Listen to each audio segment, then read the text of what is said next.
विशाल वर्मा जी दिल्ली से। राधा राधा। राधे राधे महाराज जी, आपके चरणों में कोटि कोटि प्रणाम। महाराज जी, 2 साल हुए भगवान जी और आप श्री संतों की कृपा से भक्ति मार्ग में प्रवेश मिला। भगवान के नाम की शरण मिली। महाराज जी, शुरू में ही सुन लिया था कि कृष्ण भक्ति और कृष्ण प्रेम में धीरे धीरे सब कुछ छिन जाता है, तब उतना सीरियसली नहीं लिया। अब इधर सब कुछ धीरे धीरे छिनता जा रहा है और कृष्ण प्रेम भी अभी प्राप्ति वैसी नहीं मिल पा रही। महाराज जी, कृपा मार्गदर्शन। तुम्हारा था क्या जो छिन गया, हमें बताइए भाई। रिपोर्ट तो हम तब कर सकते हैं जब हमारी कोई वस्तु छिनी हो। आपका था क्या, हमें बता दीजिए। आपने क्या रचना की और आपका क्या पुरुषार्थ था? किसमें? पांच भौतिक शरीर में, ये पंचभूतों से बना हुआ, या आप में है? आप भगवान के अंश हैं। क्या पुरुषार्थ? अगर वो एक आंख हटा देते हैं, उनकी मौज की बात है, वो एक से दिखाना चाहते हैं, उनकी वस्तु है ना। आपकी क्या, हमें बता दो। आपका क्या है? आपका क्या है, आप बताइए। पढ़े लिखे गए आप तो भगवान ने बुद्धि दी है ना। बुद्धि का हरण कर ले तो फुटपाथ में कागज बटोरते घूमते। है क्या आपके पास? अब जो बात आई छिन गई, तो इसका प्रारब्ध है, आप समझो। जो हम लोग कहते हैं भगवान सर्वस्व छीन लेते हैं, उसका तात्पर्य होता है मन और इंद्रियों को भगवान में समर्पित होना। भगवान अपने बच्चों की बाहरी लीलाओं का, खेल खिलौनों का विनाश नहीं करते। भाव को समझिए। अवश्य में भोक्तव्यम कृतम कर्म शुभाशुभम। अभी आप उस कोटि के शरणागत नहीं कि आपके शुभ और अशुभों का विनाश हो गया हो, समझना। आप खुद स्वीकार करते हैं 2 वर्ष से भक्ति में। अब किस कोटि की भक्ति है 2 वर्ष में जागृत हो गई वो, आप देखो। इसके पीछे क्या होता रहा जन्म जन्मांतरों में, इसी जन्म में आप देखो।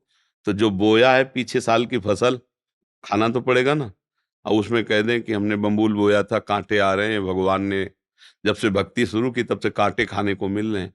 गलत बात। पिछले वर्ष जो आपने किसानी में बोया, इस वर्ष वही खाओगे। अब जो बो रहे हो उसे तुम आगे फसल काटोगे। अभी इस कोटि का तुम्हारा ज्ञान या भक्ति नहीं आई जिसने जन्म जन्मांतरों के संस्कारों को भस्म कर दिया हो और विशुद्ध ज्ञान से प्रकाशित हो गया हो, तो फिर प्रश्न ही नहीं आएगा कि हमारा छीन लिया क्या। भ्रम, अज्ञान, मोह, पाप। भगवान क्या छीनते हैं? ये छीनते हैं। नहीं, लड़का छीन लिया तो भ्रम ही तो था, तो कि वो तुम्हारा पुत्र है।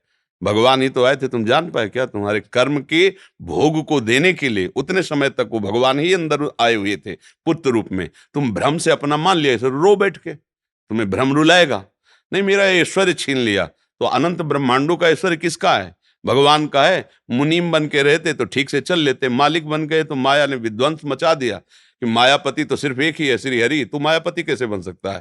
तो मेरा बेटा बेटा बन के रहता, मुनीम बन के रहता तो मालिक की संपत्ति। अगर मुनीम रहोगे तो घाटा मुनाफा में समान रहोगे। हमें तो पेमेंट मिल ही रही, जो घाटा पर वो मालिक का, जो मुनाफा हो मालिक। तो मुनीम बने नहीं, क्योंकि घाटा मुनाफा का तुम्हारे ऊपर असर हो रहा है। तुम हर्षित हो रहे हो और शोकित हो रहे हो। सिद्धांत से समझोगे तो भगवान पर कभी दोष नहीं लगा पाओगे। सच्ची मानिए। क्या छीन लिया है जब कुछ था ही नहीं मेरा? तो छीना क्या? कोरा अहंकार छीना है, हमारा अज्ञान छीना है, हमारा भ्रम छीना है। बात सत्य मान लीजिए। भगवान जैसा कृपालु कोई नहीं, अध्यात्म जैसा कोई मार्ग नहीं है। परमानंद प्राप्ति के लिए अध्यात्म मार्ग है। जब हम अध्यात्म मार्ग में चलते हैं तो इसमें एक गुप्त बात है कि अनंत जन्मों के पापों को भगवान भस्म कर देते हैं। पर जो उन जन्मों से पाप कर्म का फल निकालकर इस शरीर की रचना हुई है, वो हमें भोगना पड़ेगा। क्योंकि अब हमारी भक्ति चल रही। शरीर बनने के पहले जो हमारे कर्म थे उनके अनुसार शरीर की पूरे जीवन का फल लिख दिया गया है। इतने समय के बाद ये रोग होगा, इतने समय के बाद हाथ टूटेगा, इतने समय के बाद आंख टूट, हमारे कर्म के अनुसार। और भक्ति अब हम कर रहे हैं तो हमारी भक्ति पीछे के जो कर्म संस्कार जमा है उनको नष्ट कर दिया।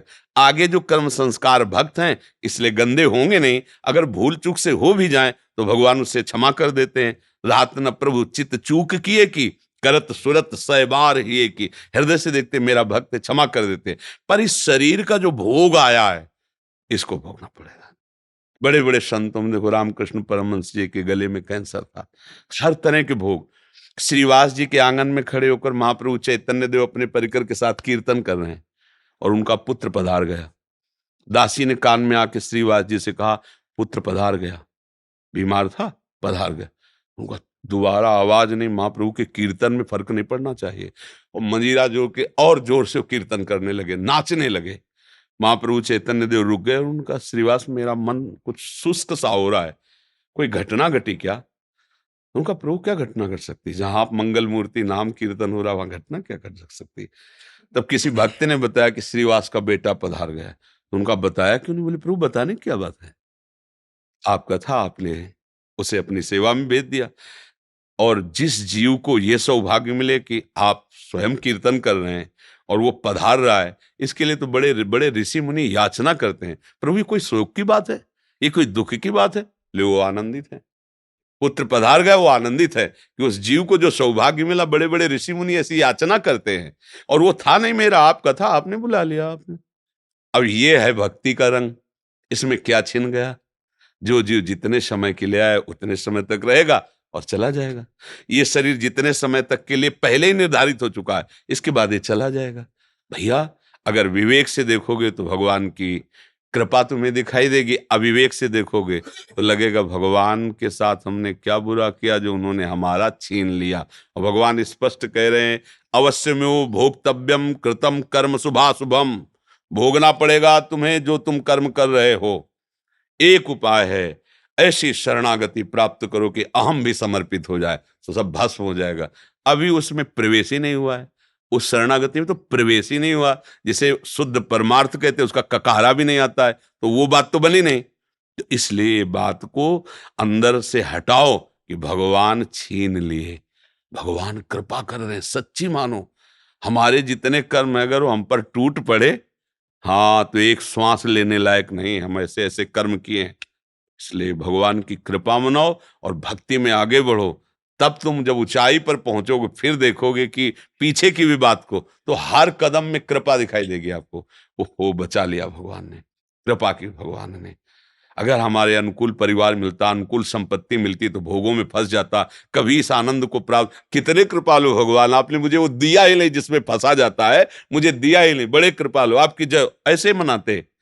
अभी राग है भोगों में, परिवार में, संसार में, तो हमें लगता है कि भगवान बहुत बुरा करने वाले हैं। एक ऐसे हैं कि जो उनकी ज्यादा आरती पूजा करता है उसी की वो धुल देते हैं, उसी को पिटवा देते हैं, उसी को कष्ट। ऐसा नहीं है। वो जो दिखाई आपको दे रहा है, वो इसलिए दे रहा है कि अब आखिरी है, अनंत जन्मों का हिसाब इसी जन्म में होके खत्म खेल, अब हमें प्रभु के पास जाना है। ये बात अगर आप देखोगे तो आप रो पड़ोगे कि जिन कर्मों को मैं लाखों जन्म भोगता फिर भी नहीं काट पाता, उनको भगवान ने इसे चुट पुट थोड़ा बारा कष्ट दे के निपटा दिया और अपने पास बुला रहे हैं। बड़े कृपालु भगवान हैं। तो हमें तो कृपा ही कृपा नजर आती भैया। भगवान पर दोष करने का तो हमें कभी समझे में नहीं आया। अगर आता तो हम कह देते हैं, ऐसा कह देते हैं हम, पर हमने आज तक ऐसा नहीं देखा है। जब कभी कहीं कोई हृदय में जलन हुई तो मेरे विचार की कमी हुई, मेरे आचरण की कमी हुई, मेरे भगवान की नहीं। सच्ची कहता हूं, उनका ऐसा प्यार है, उनका ऐसा दुलार है, मतलब करोड़ों प्राण हो तो भी उनके आगे बलिहार है। जहां मैं जला हूं वहां मेरी सोच गलत हुई है, मेरी चेष्टा गलत हुई है, वहां मैं जला हूं। उनकी कृपा में कहीं जलन नहीं है। हमसे गलती हुई है, तब इस बात का मुझे बोध हुआ बाद में कि ये हम गलत चिंतन किए, ये गलत हमारी चेष्टा थी, इसलिए मुझे वो जलन हुई। वो भगवान की तरफ से नहीं, वो क्रिया का फल है। भगवान की तरफ से तो कृपा ही कृपा है, कृपा ही कृपा है। बोलो हमारे ऐसे कोई पुण्य है कि हम वृंदावन आने लायक हैं? सोचो जरा, जिस वृंदावन के लिए बड़े बड़े महापुरुष, जो रज शिव सनकादिक याचत, सो रज शीस चढ़ाऊं, किशोरी तेरे चरणन की रज पाऊं। भला इस रज में हम आने लायक? श्री राधिका कृपा बिन सबके मनन अगम, मन से भी नहीं सोच सकते वृंदावन। आप तन से आए हो वृंदावन, आपके ऊपर कितनी कृपा लाडली की। यदि वो छीनने वाले होते तो तुम्हें भेजते ही नहीं यहाँ। सोचो। अच्छा, हनुमान जी को देख करके विभीषण जी के हृदय में भा कि अब मोहि भाव भरोस हनुमंता, बिनु हरि कृपा मिल। आप संत समागम में बैठे हैं, अहो भाग्य। सुत दारा धन लक्ष्मी, पापियों के घर होए, संत समागम हरि कथा, तुलसी दुर्लभ। भगवान ने छीना नहीं, आपको दिया है।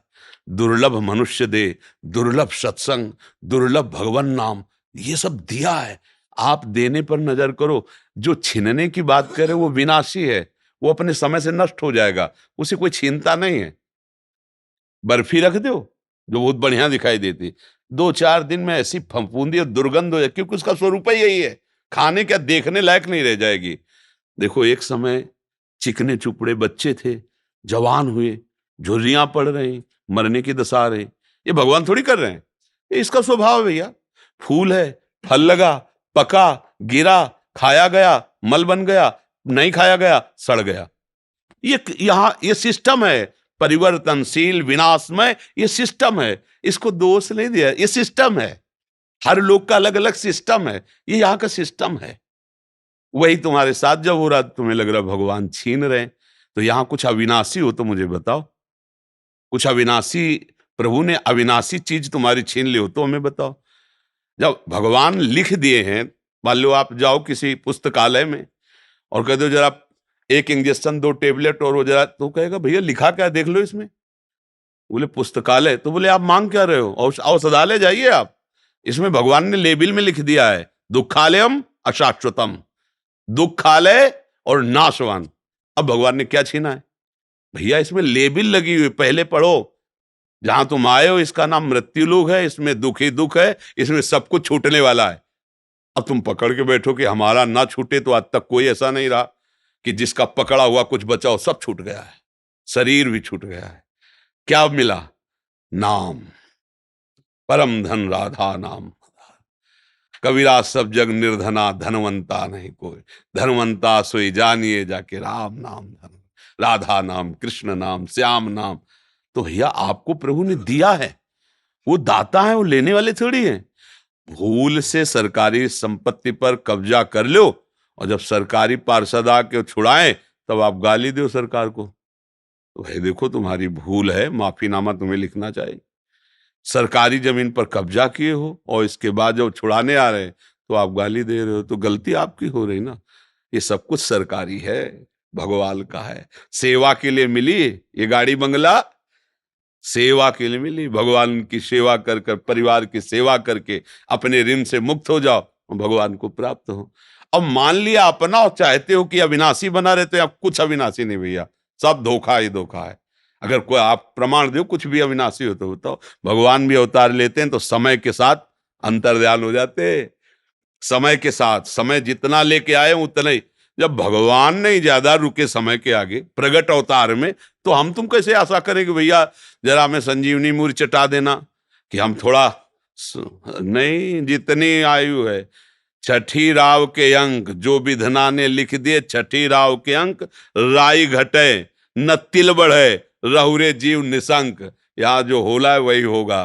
तुम राधा राधा जपो, धर्म से चलो, जो साथ है उनको लेके चलो, जो छूटते जाए जय श्री राधे, आगे बढ़ो। ये महाप्रस्थान लीला है। अगर यहाँ पकड़ के बैठे हमारा लड़का, हमारी पत्नी, हमारी संपत्ति, हमारा शरीर, हम विद्वान, हम धनी, तो बाद में रोने के सिवा हाथ कुछ नहीं लगेगा, क्योंकि ये सब तुम्हारा ना था, ना है, न रहेगा, पक्का किसी का लगे ऐसा होगा। शुद्ध बात समझ लोगे ना तो आनंदित हो जाओगे। और नाटकबाजी से इसका हल होना नहीं है। नाटक में नाटक क्या, गंदी नाली के पानी से हाथ धोगे तो पवित्र थोड़ी हो जाएंगे। माया का नाटक चल रहा है। मैं और मोर तोर तय माया, एकमात्र भगवान है, दूसरा कुछ नहीं, माया ही सब कुछ ऐसा दूसरा दिखा रही। भजन करो, माया का नाश होगा तो आप खुद समझ जाओगे कोई नहीं, आप सत्य स्वरूप भगवत स्वरूप हैं। आप कोई मनुष्य नहीं हैं, आप कोई जीव जंतु नहीं है, आप भगवान के अंश अर्थात भगवत स्वरूप हैं आप। बस यही तो भूल गए, और यही याद आ जाए तो अभी मस्त हो जाओगे, अभी आनंद आ जाएगा। कोई था नहीं, कोई है नहीं, कोई रहेगा नहीं, एक ही था, एक ही है, एक ही रहेगा, बात पकड़ लीजिए। दूसरा तुमने जो माना है तुम्हारा भ्रम है, इसलिए तुम्हें रोना पड़ेगा, भयभीत होना पड़ेगा, दुखी होना पड़ेगा, यही तो हो रहा है ना।